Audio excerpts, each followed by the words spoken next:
As people trickle in, we will kind of add them to to our meeting. So good afternoon, and thank you for joining us today. My name is Katie Basaha, and I'm a Community Health and Policy Associate here at the New Jersey Health Care Quality Institute. Before we get started, I just wanted to go over a few housekeeping items. Just make sure that your line is muted for the duration of the program to just limit background noise. And the webinar will be recorded and posted on our website after the presentation. And I'll also send it out to the Mayor's Wellness Campaign list. You can ask questions for our speakers by typing them into the chat box, and we will address them at the end of the presentation. And just a quick overview of the Quality Institute.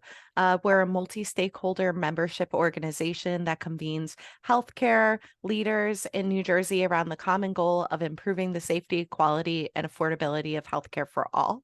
And then what you're more familiar with is the Mayor's Wellness Campaign. And if you're new to us, it's our community health initiative in partnership with the New Jersey State League of Municipalities. The Mayor's Wellness Campaign provides mayors and their teams with evidence-based tools and strategies to champion healthy and active living and to improve the health and wellness of communities. And the Mayor's Wellness Campaign has evolved to expand its focus to cover social determinants of health that impact health outcomes. And usually you're used to myself or Julie presenting, but today we actually have our communications team that is going to be working on today's presentation. So I will let them introduce themselves, and I'll end up spotlighting them too so you can see them. Hi there, I'm Vanessa Gibbs. I'm the communications manager at the Quality Institute. As Katie has said, I work on a bunch of different programs that we have here. And if you've seen our social media or been on our newsletter, you see we have plenty of events that we market. So I'm happy to share some of our knowledge with you to make your events more successful. Newer to the team. I'm the communications associate at the Quality Institute. I manage our social media channels. I work on our newsletter, and then I'm really Vanessa's wingman in, working on all internal and external projects. So yeah, that's a little bit about me. I'm excited to have you guys all here. So I'm going to just jump in.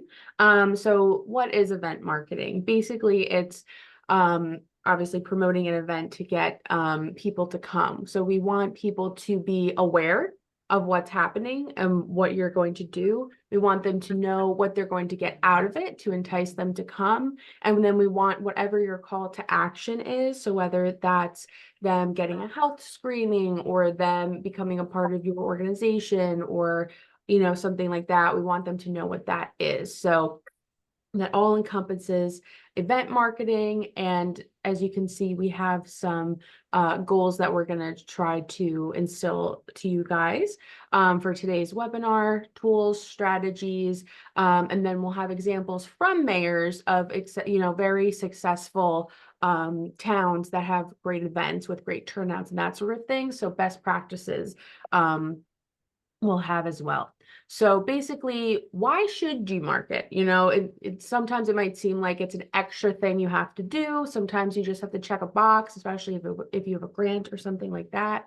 So really, you want the visibility. So one of the things that I always think of as the communications manager is we're not only competing with other organizations that are similar to us, we are competing with people's personal lives. So what they're seeing on social media from their friends, their family, from other companies, from concerts, movies, where are they going to spend their time? So with that, you want your brand, meaning your Mayor's Wellness Campaign, to be visible, to be part of their daily digest, whether that's in the news, their social media, that sort of thing, their newsletters, their emails, even their physical mail. So we definitely want that That's a big thing. Especially the other thing, marketing, you can get insight from people coming. So you could get, feedback from surveys, physically talking to them, polls, all that kind of stuff. And then if you get photos, like we have a nice photo here, from one of the healthy towns from the Mayor's Wellness campaign event, you can create social media posts, put that in your newsletter, create flyers, postcards, using the stuff that you got from the event as well. And then as people start getting used to it and seeing the value of that, you'll get improved attendance. So basically here are just some key elements. I'm not sure if, I think Katie said, but we're going to be sending you this presentation as well as the recording of this. And then we have a like an event marketing checklist for you. So if we're going a little fast, you can always refer back to that and get more of a breakdown. So basically, whenever you're marketing, what is the goal? That's one thing you definitely want to be clear when you're communicating. What is the goal? Do you want people to get, if it's a health screening, do you want people to participate in whatever activity you have? Do you want them to go and download something? What are you doing? Like that's what drives the connection with the people there. Number two, very, very overlooked, but very important, is audience. You have to identify, but really understand what group you are targeting. So for instance, if it's people over 65 plus, you got to think and maybe do some research. Where do they get their news? Where do they get their event information from? That would be very different than school-aged teenagers, for instance.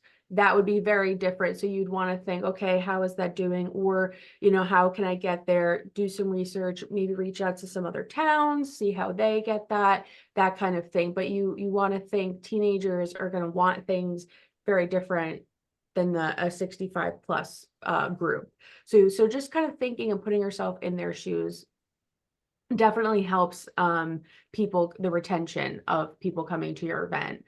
Event type, very obvious. So if you want, we're obviously doing a virtual event right now, in person. If you have like a town fair or you have a health screening, something like that.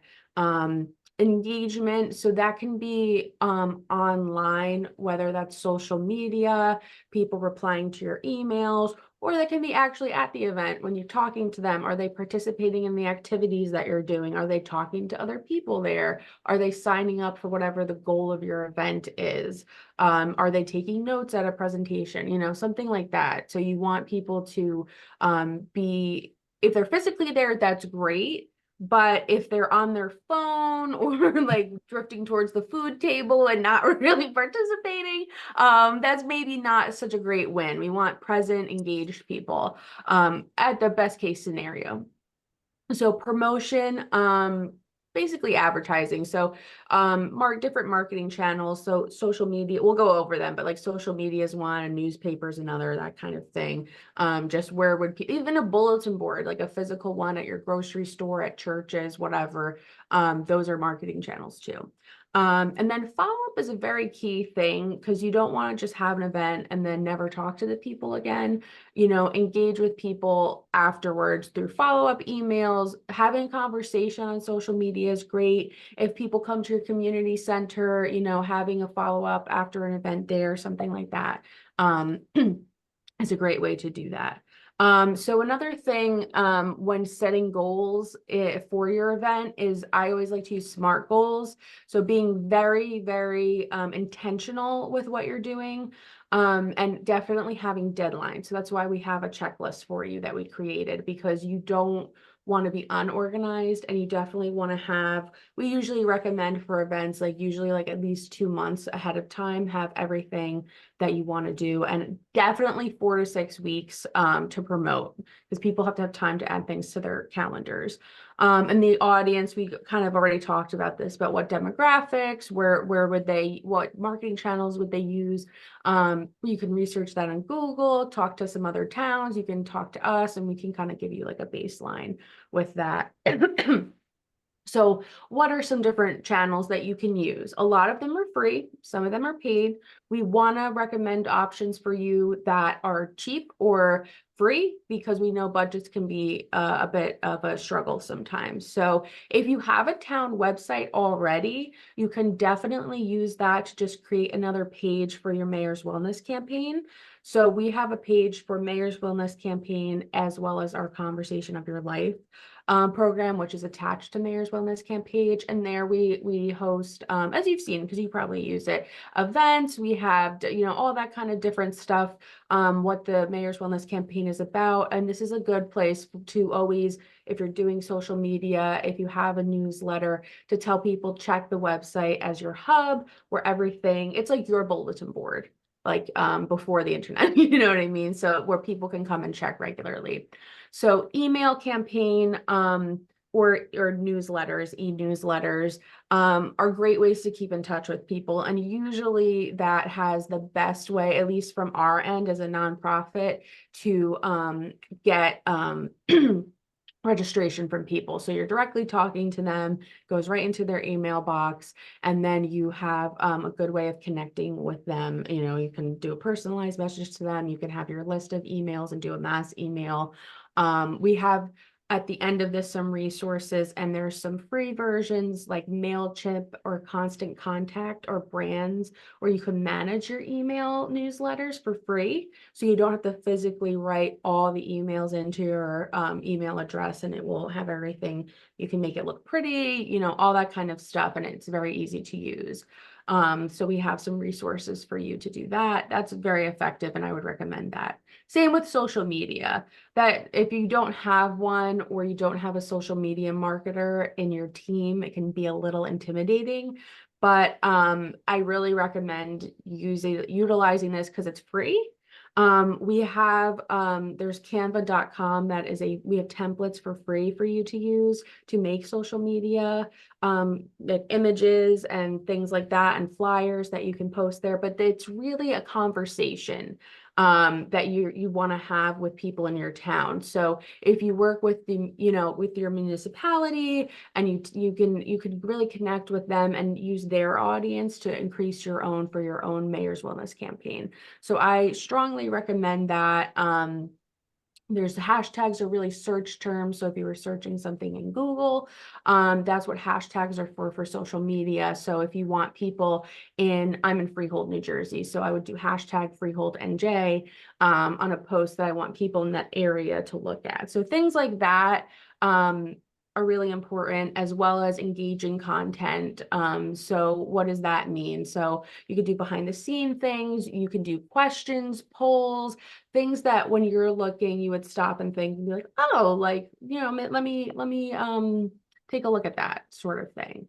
So here's an example of that. So we have a picture from the event, which went very well. We have some bright colors to catch people's attentions, and then really like what it was about and what we want people to see out of. And then we have our branding here so people know who's talking if they're not looking at the account. So we have that as well. So you also have traditional marketing. So press release, super easy to do that. There's templates for that as well. And that's just a more official way that you could talk to local newspapers like NJ, or you could do NJ.com, NJ Spotlight. There's a bunch of other places where you can connect with and build a relationship, and they'll probably use that to fill space in their layout for the newsletter. Posters and flyers, physical pieces of paper, or you could have digital versions of them too. You can do that. That's a great way if you want to put it in physical, like coffee shop, churches, depending on your demographic, libraries, things like that. That's a great way for people to like get a look and see what's going on. And then direct mail too. That you would have to put a cost in because you'd have to use stamps.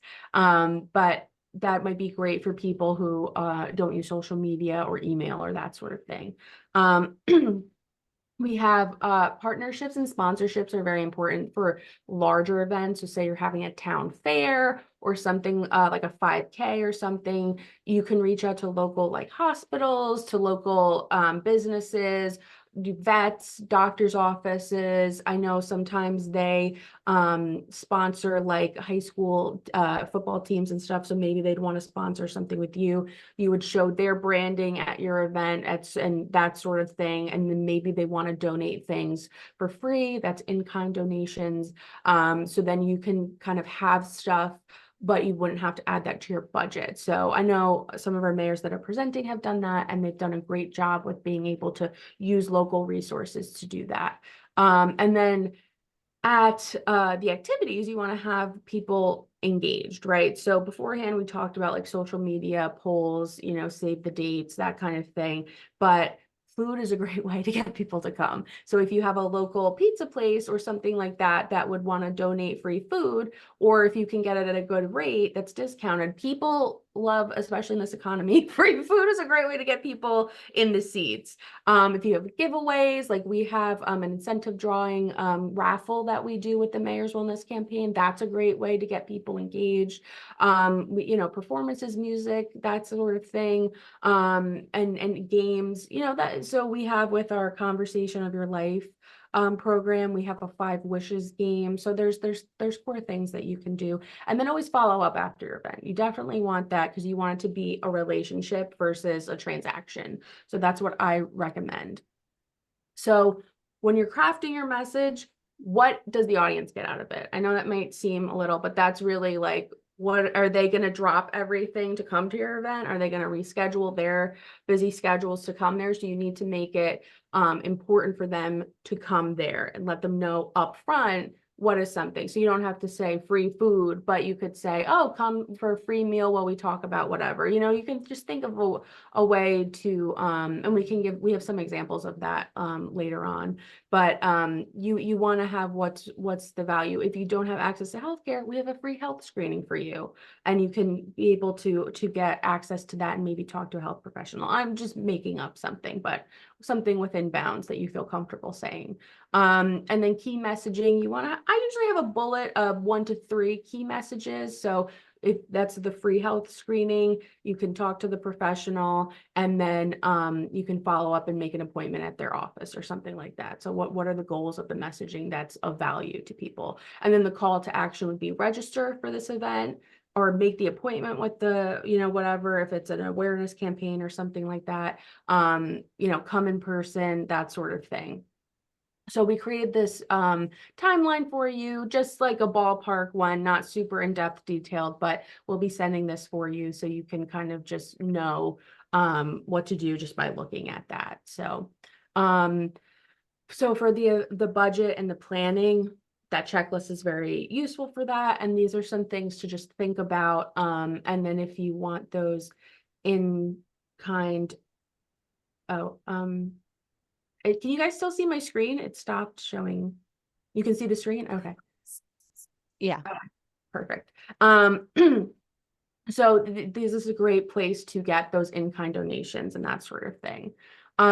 Naming, you definitely want attention grabbing. So for here, we had the value healthy community. So that's something that everyone in the Mayor's Wellness Campaign wants. And then marketing, that was the need. We've seen a need through different surveys, polls, feedback anecdotally from everybody. So that got the attention and was able to deliver on that.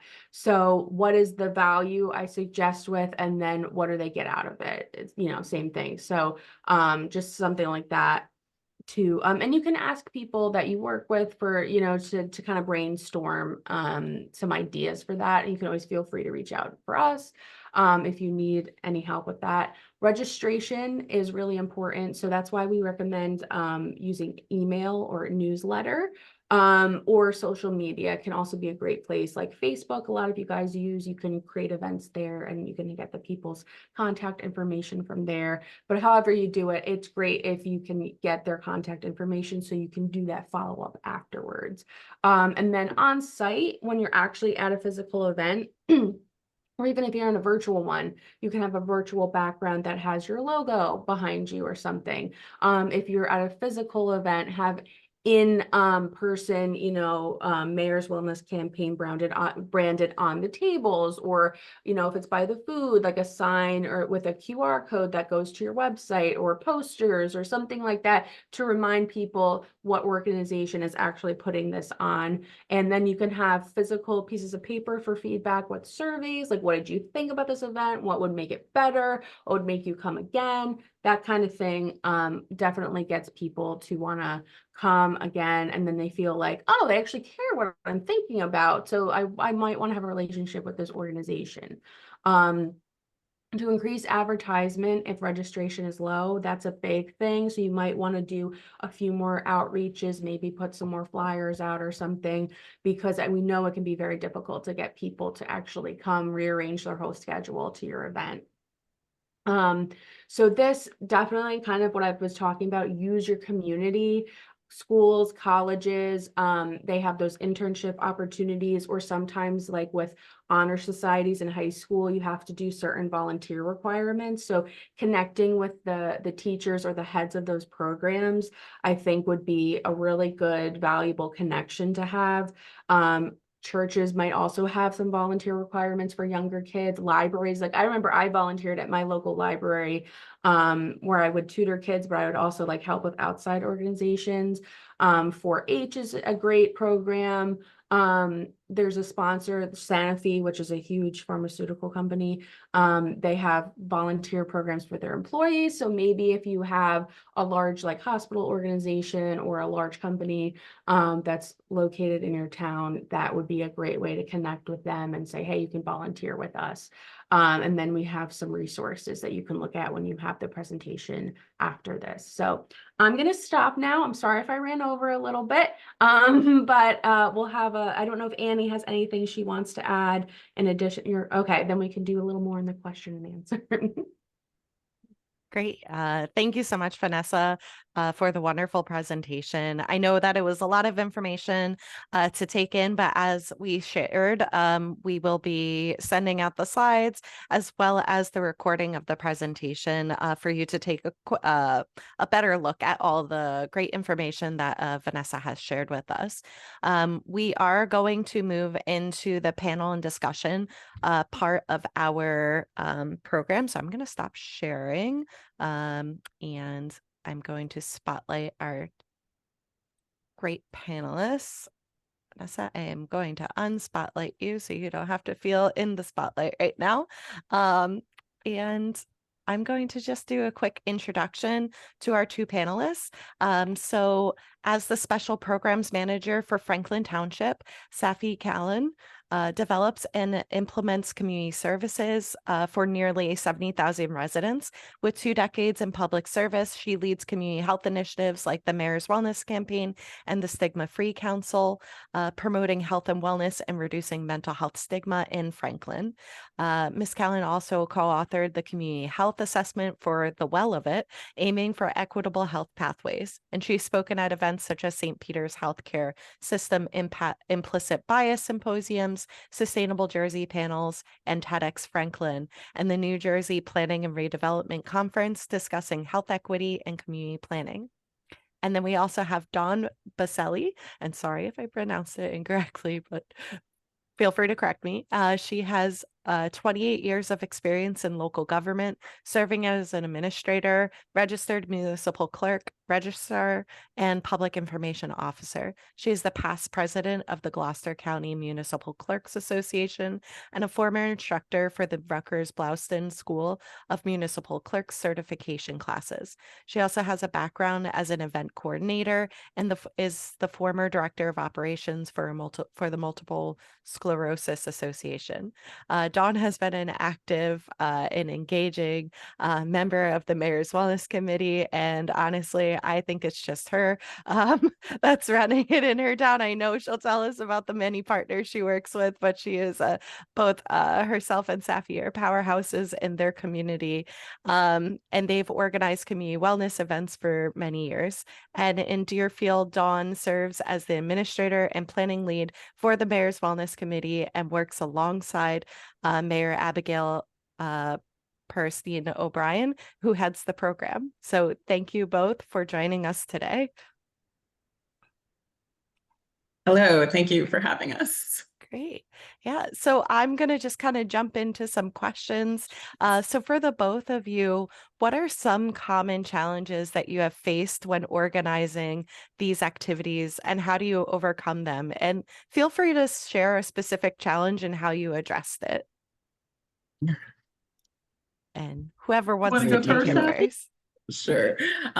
So I think first I like to start with the positive first. The great thing about if you've done projects or if you've done events before is that knowledge tends to be cumulative. So you're not reinventing the wheel, you're not discovering fire over and over again. You're taking the knowledge from the last thing you did and you're just trying to apply it every single time that you do something.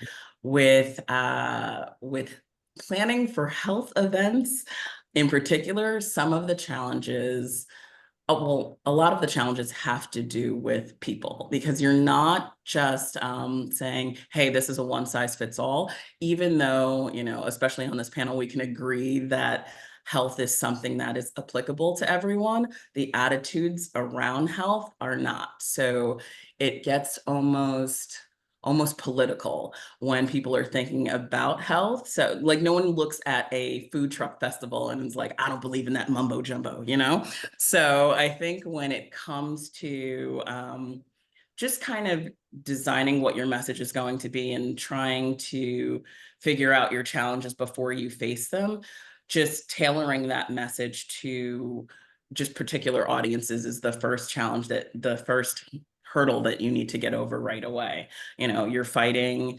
inherent ideas, you're fighting biases, you're fighting stigmas, you're fighting, my grandma always used to use castor oil, so you're fighting old beliefs. So just trying to figure out a way to connect with a lot of different audiences is probably the first way to circumvent some of the challenge of planning. Wonderful. And Thank you so much for your insights, Happy. And Dawn? I was going to say, for me, all of that is so accurate. But in addition, at the same time, you are trying to provide a service. You have a very limited window. Maybe you're going to have one or two, or if you're lucky, three times in a year to implement something health oriented into the events that are happening in what is typically very active communities with a lot of varied interests and a lot of different events going on. And at the same time that you are trying to incorporate health into these events, you have to be able to demonstrate that you can get the draw and get people there and interested. And it's a very, very broad group. So in order for, maybe mom or dad or another family member has a specific interest in what you are trying to get out, whether it's heart health or information about diabetes or how to find a primary doctor or fitness in your community. But you have to be able to make it so that if mom has that interest, dad's going to want to come with her, and the kids are going to have something to do when they're there. Because if you can't, for me, in our community, in our county, I find that if I can't get the family there, I'm not going to get the numbers that I need to be able to sustain my programs. So it becomes a very, very tricky planning process. It's going, hey, what's going to keep the kids occupied while some family member is learning what they need to learn, getting the information that they need to get. And then I don't want them just to get that information and head home. I want them to engage. I want them to talk to their neighbors. I want them to get to know whoever it is that is promoting the service so that they can get more out of this later. So to me, that's kind of the first thing I review as I'm planning something. And believe me, in the beginning, that was very, very tough. And we had losses before we had wins. But over time you learn the tricks, and that's why we're all here so that we can pass the tricks on to each other. That's great. Thank you both for that wonderful insight. I definitely heard some themes there, which is who are we messaging to? How do we get the family and the community involved together? And then how do we reach each of them at these broad events with really specific asks? So thank you all for that insight on that. And then my next question is, can you walk us through your process of planning and executing an event? It can be a big event or a small one. And what key elements do you focus on to ensure everything runs smoothly? You know, let You you want to go start again? since no, I'll let you start since I started. All right. Well, I guess the best example I can give right now is that we are August 3rd, we have Deerfield Township Day. That's one of our biggest events of the year. It is something that we start working on, literally setting the date at the beginning of the year. We've tied in with partners in our community. In this case, our event is now tied to the Rosenhain Fire Department, who has a 40+ year chicken barbecue that the whole community just waits for. And it used to just be that. It used to just be the chicken barbecue, which, believe me, is no small thing here. But like I said, over time, I found that instead of me trying to form my own event on the side, that it was smarter to pair up with somebody who already had a following. And I could help them because if I have Deerfield Day in place right next to them, because our park is right to their firehouse, they were selling more tickets and selling out. And I was getting the people from who were coming in and buying everything and getting their meals together. And then they're taking them over to the park to attend my function. And part of what we do to have that function every year is, we're in contact with the New Jersey State Police. We get the mounted division out in the park. It helps the kids and the adults interact with community policing. We get the sheriff's office. We get, anyone that we think would be helpful or good for the kids to interact with. They have events for the kids. We do the things that keep the kids occupied. We've got the big inflatables and things, and we use community partners to sponsor those. So, talking to those community partners in order to secure whether it's funding or donations for that, that starts for me in the very beginning. And believe me, the last thing I will say to them as Deerfield Day is ending is, hey, we hope to see you next year. We hope to do this again next year. We make sure that we give them all the feedback and all the positive notes. It's one of the only times where, when we're posting things on social media, a lot of times you'll kind of curate one or two really great pictures and this is representative of what the function is. I literally, if I took it and it's on my camera, it's getting posted, because what I find is that every parent, guardian, grandma, uncle, aunt, kid, they're all looking for themselves, so it drives them to my Facebook page, and it drives them to Instagram, and they're, now they're commenting, and they're going to know that next year there is a different there's a different program happening, or that, hey, there's another one, this went well, did you know that a couple of months from now we're doing something else? So we really find that that is beneficial. Everybody just wants to see themselves and see that they're having a good time. And in terms of my sponsors, we make sure that we do a banner, and it has all of the sponsors. I don't care if you donated $100 or you donated $1,000. Everybody's name goes up the same because they all contributed to the event in some way, and you made it real for everybody. So, like I said, all of that, knowing that those things take place, we add something new every year. When we're trying to draw people in, like you're saying, we're thinking ahead, like, hey, how can I get them to know the next, the next event? And like, I'll show you.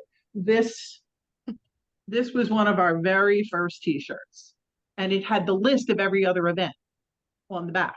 So they literally couldn't leave the park without knowing what the rest of the schedule was. I gave them out, and it was on their back. And and we try to make sure that we're thinking about those things, when the mayor, the committee, when our helpers and our volunteers, everyone's ideas are welcome. If they saw it somewhere else, in another town, just like Safi said, you don't want to reinvent the wheel. If you went to something and it was great in another community, hey, tell me what it was. We'll try it here. There's never any harm in making something more terrific with someone else's great idea. I love that Dawn sends people home with wearable advertising right off the bat. One of the things that you just said that I loved was about almost extending that engagement that you have with the people that are coming to your events. So I think people tend to be looking on our township websites or looking online when something is coming up. And then for a lot of people, you see that it's just over. Whereas at the end of the event, if you're posting pictures, if you're posting thanks for being there, if you're posting, hey, you missed all the fun, but get ready for what we're doing next year, you're still extending that engagement. And it does give people a sense of, all right, it wasn't just that you needed me at your event and then you said, oh, I don't care about this person. Like, it gives people a sense of, I was engaged before I got there, I was engaged when I was there, and I continue to be engaged, and my community cares about me. So I think that's a really important piece. With me, I know that just as far as the boring steps that you take, like venue and my date are first, obviously, because if you don't have a place for the thing, you don't have the thing, and then you're like, all right, so now I need my features. What's my stuff that's going to be at the thing? And then after you get those things, then you can talk about how you engage people and how you do your outreach and things like that. But years ago, I used to mentor a youth council. And one of the big things right off the top before we put pen to paper, before we started planning, was, why are you doing this? So I know that Vanessa said something along those lines about what's your why when you're thinking about these events. If you can say, oh, well, I'm going to have a mental health day because not taking off work, but I'm going to have a mental health festival day because everyone needs mental health. It's not that that's not true, but a much more powerful approach is, hey, well, I know that we have a really diverse community. I know that the Black and Brown communities face stigma in a different way as it relates to mental health than others. So I know that that's who I'm going to target with some of the components of our mental health day.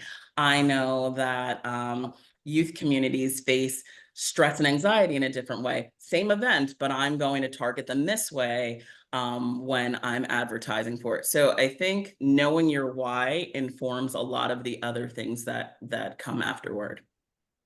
And I also think that there is a difference between your short-term why and your long-term why. Absolutely.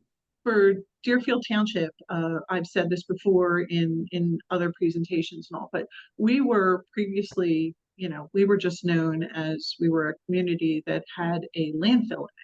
That's what our kids thought of it as. That's what the parents thought of it as. It was like, oh, that's where the landfill is.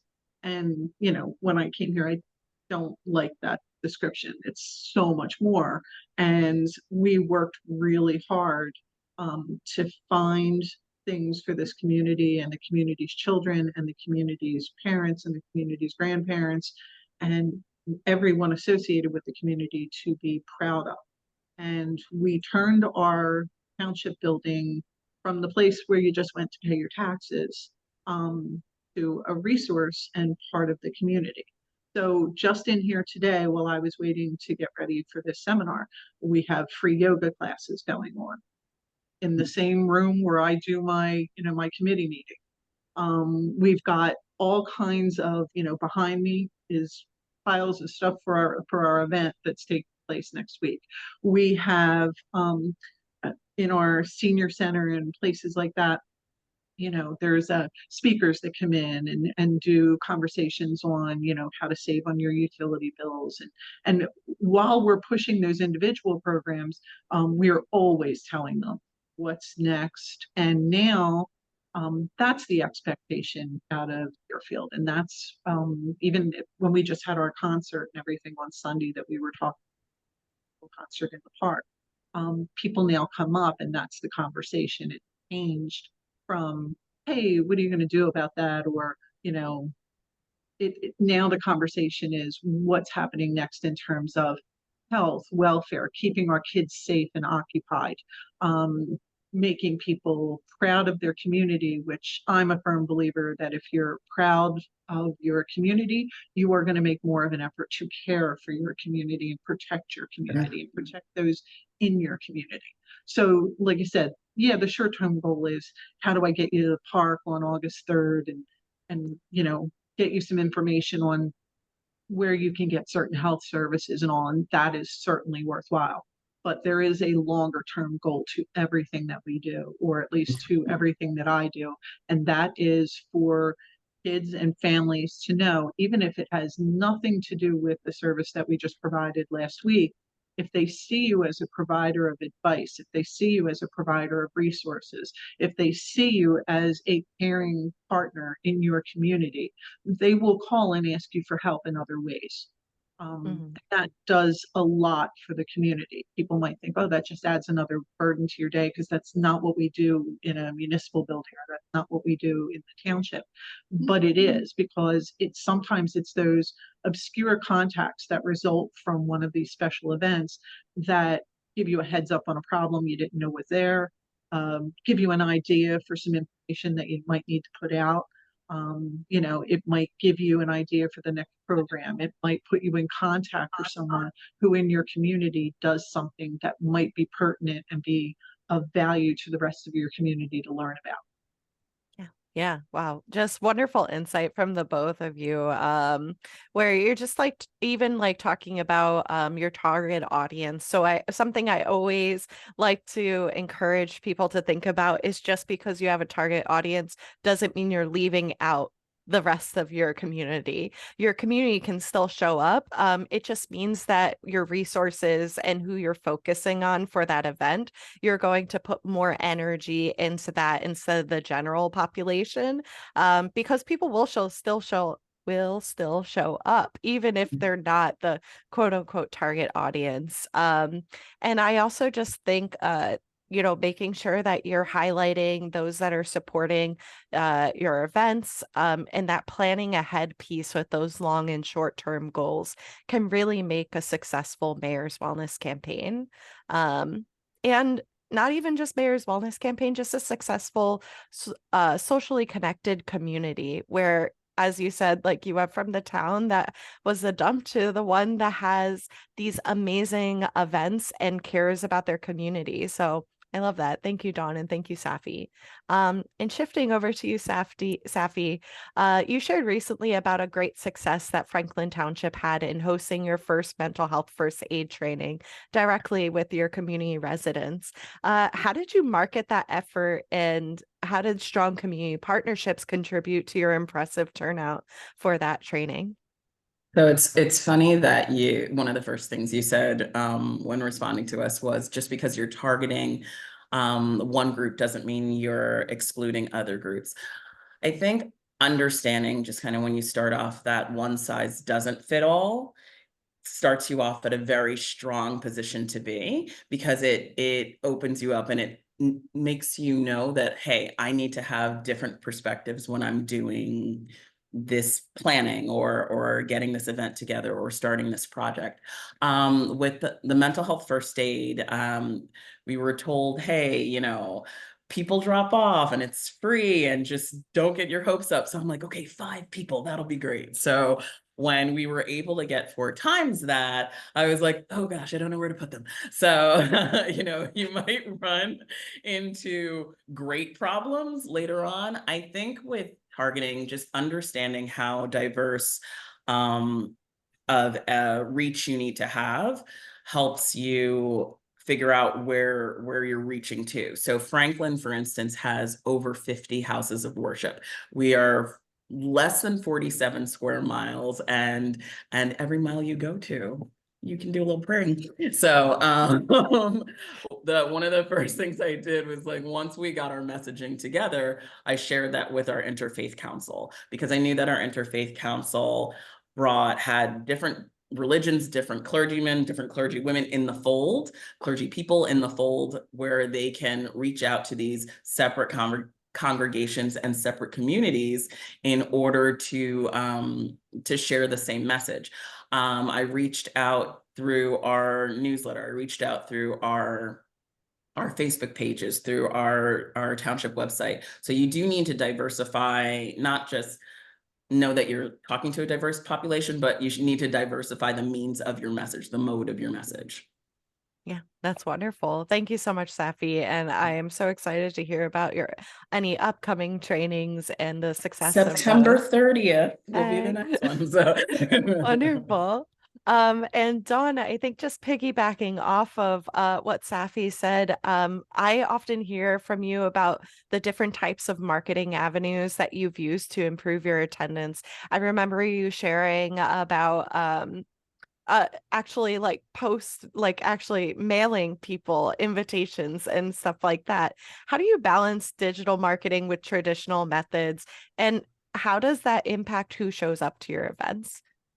Well, like I said, over time, you learn what works in every community. It's definitely not a one size fits all.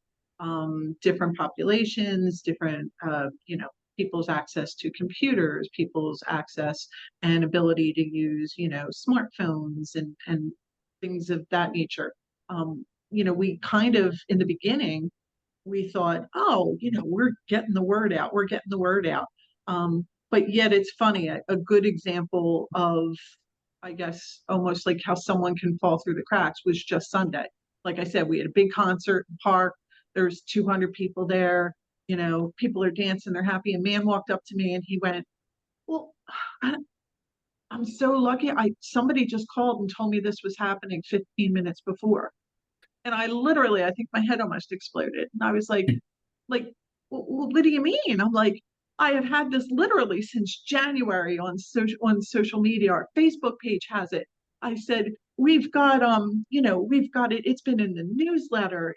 I said, there's a giant electronic message board in front of the township building. I said, it's been on there for a week. He went, well, that's bright. I don't look at that when I drive by.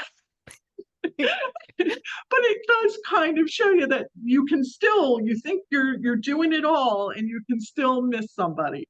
So for us, we find that in certain places, no lie, I have put flyers in my car, driven around and stuck them in mailbox in communities that I know were just weak in responding. It doesn't mean that they can't use a cell phone or they didn't see it somewhere. It just meant I wasn't getting the response that I wanted to get from that section of the community.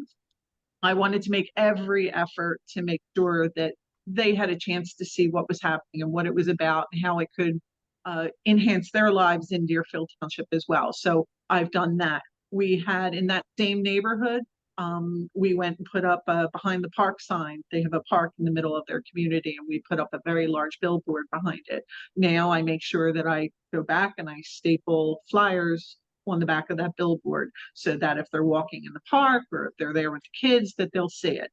We still do the traditional, you still have your Facebook page and our website. We also have made a really concerted effort to make sure that newsletters are get to them. I drop them at the post office in piles. I drop them at the Dollar Tree. I drop them, in any of the surrounding places where we know people frequent, just in hopes that while they're, having their cup of coffee or running their errand, that they're going to pick it up. They're going to see the next few things. I even put notices in their tax and say, here's the calendar, So while you're upset about paying your taxes, you can see Here's Look some what free they go stuff. towards. make it feel better for you. So, we definitely go the extra to make sure that we find the people that we're not finding. And over time, what we've also found is that our events themselves, I change them and have kind of morphed them. We had a year ago, it was our 225th anniversary for Deerfield.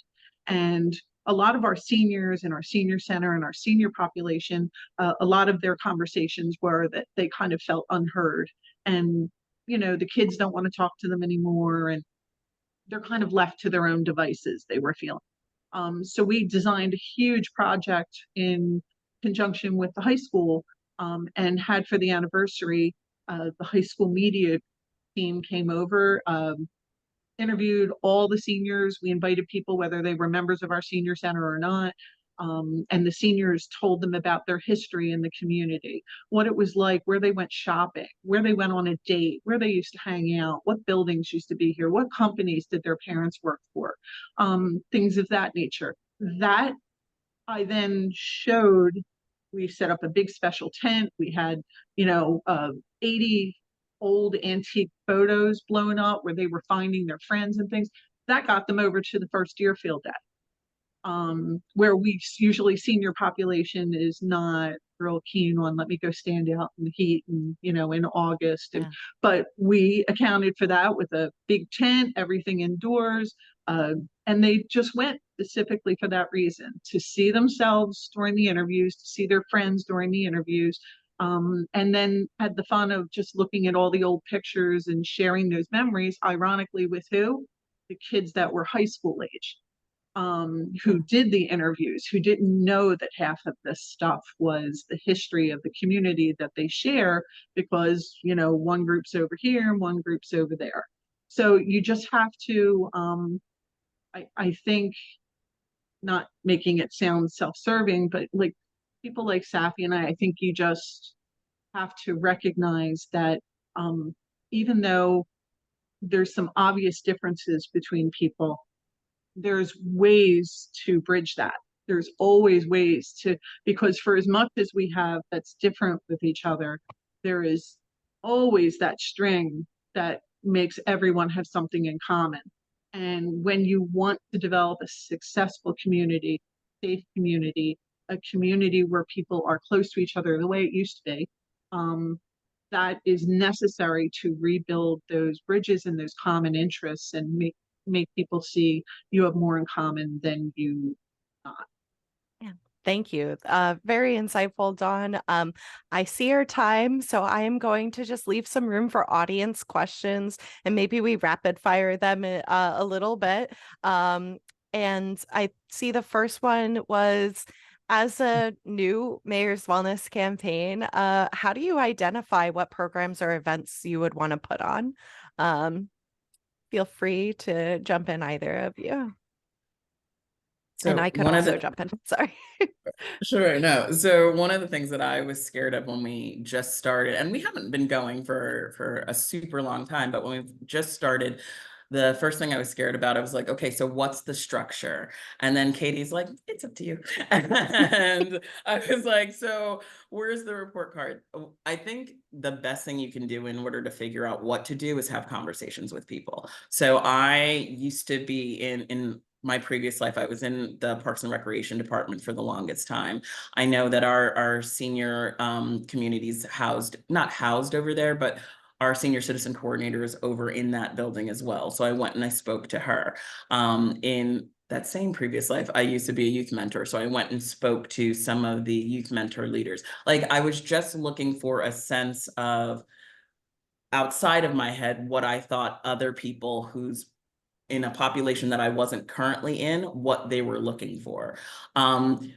We just kind of happened to start right after we had done a health assessment. So we had the data to back that up, and that was very helpful.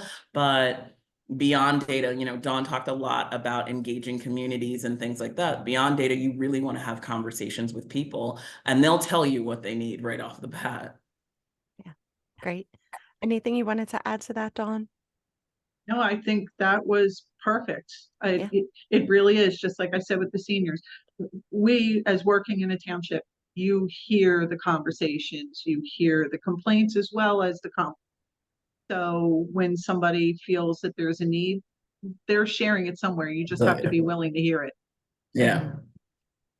It's great. That's a great little sound bite there. Be willing to hear that feedback. Yeah. Any other questions from our audience?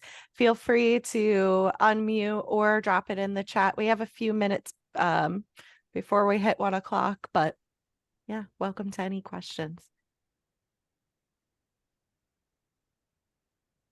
And if you don't, though, There will be references and tools in the slides that we send out.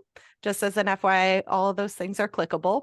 And our contact information will also be there. So let's say you have a question afterwards and you're like, dang, I didn't get to ask it. Feel free to reach out to myself, Dawn, or Safi with your questions. And I also just wanted to say thank you to our 2023-2024 Mayor's Wellness Campaign sponsors. They allow us to put on these great presentations and work with the communities throughout New Jersey on improving health and wellness and help us provide those resources, tools, and support.